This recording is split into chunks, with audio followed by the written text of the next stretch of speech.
The Zathor research vessel Eclipsis drifted silently through the void between stars, its hull a patchwork of stolen technologies from a dozen conquered worlds. Inside its sterile laboratories, senior researcher Kickstar examined the tiny human specimen with cold, analytical eyes. The infant, designation Subject 7 Alpha, had been extracted from a human colony ship 3 cycles ago. The vessel had been easy prey, its primitive fusion drives no match for Zathor weapons. Most of the humans had been processed for biological data. This one had been kept alive for more specialized testing.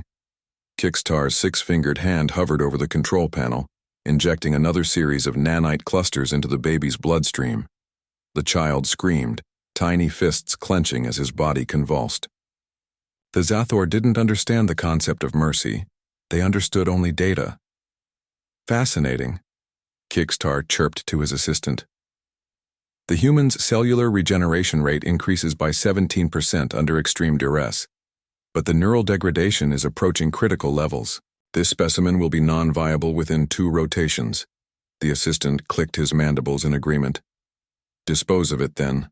The humans are too fragile for our purposes. Perhaps the Vryn scorpion spawn would provide better results. Kickstar nodded. Subject 7. Alpha had served its purpose. The data collected would help the Zathor understand human weaknesses, information valuable for their ongoing conquest of Terran space. But the specimen itself was now worthless.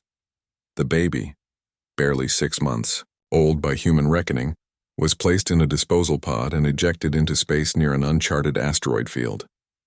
The Zathor vessel jumped to hyperspace, leaving nothing behind but the fading thermal signature of its engines and a small pod tumbling through the cosmic dark.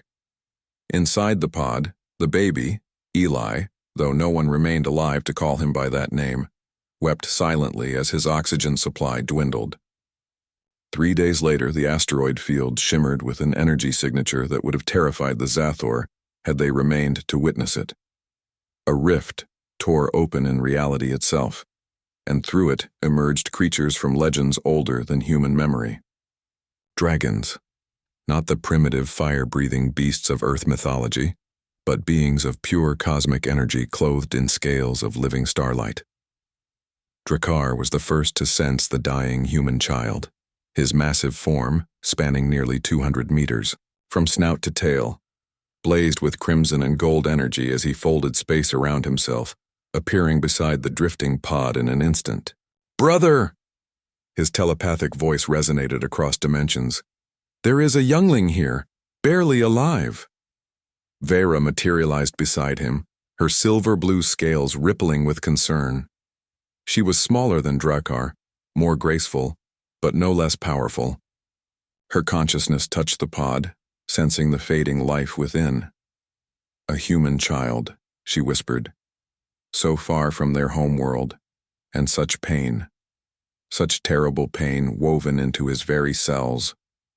Drakkar's eyes, ancient and knowing, narrowed as he examined, the nanite signatures still coursing through Eli's body. "The Zathor did this. I can taste their cruelty in his blood." "He's dying," Vera said softly. "Minutes, perhaps less." The dragons exchanged a look that transcended words. They had sworn eons ago never to interfere directly in the affairs of younger species. The Cosmic Accord demanded it. But they had also sworn to protect the innocent, and this child, this tiny broken thing abandoned to the void, embodied innocence itself. "The Accord," Drakkar began. "Damn the Accord," Vera hissed, her telepathic voice sharp as a blade. "I will not watch another child die to satisfy ancient politics." Drakkar's rumbling laugh echoed through the vacuum. "I was hoping you'd say that." Together they tore open the pod with gentle applications of telekinetic force.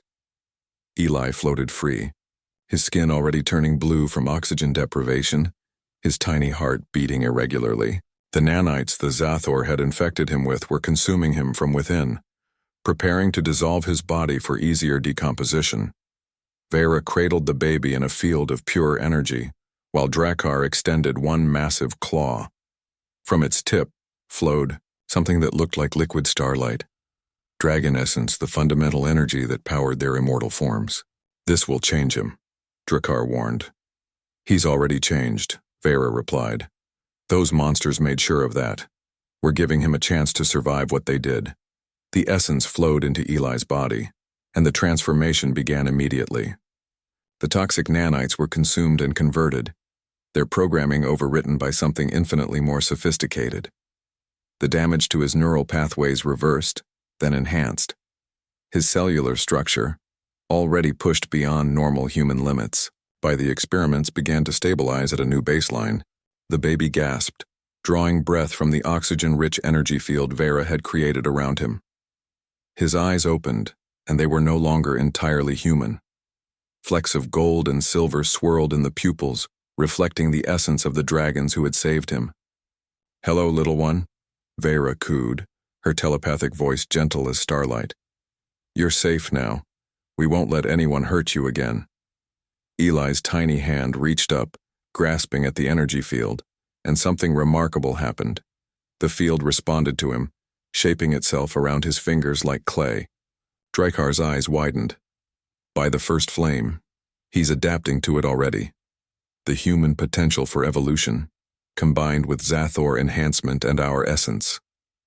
The ancient dragon trailed off, stunned. "What have we created?" Vera whispered. "A survivor," Drakkar replied firmly.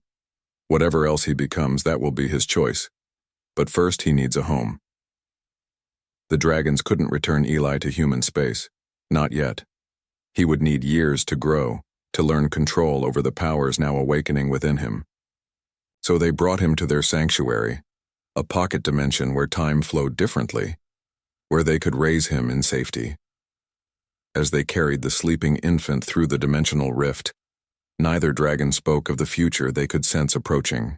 They didn't mention the war that was coming, the war that would require heroes of every species.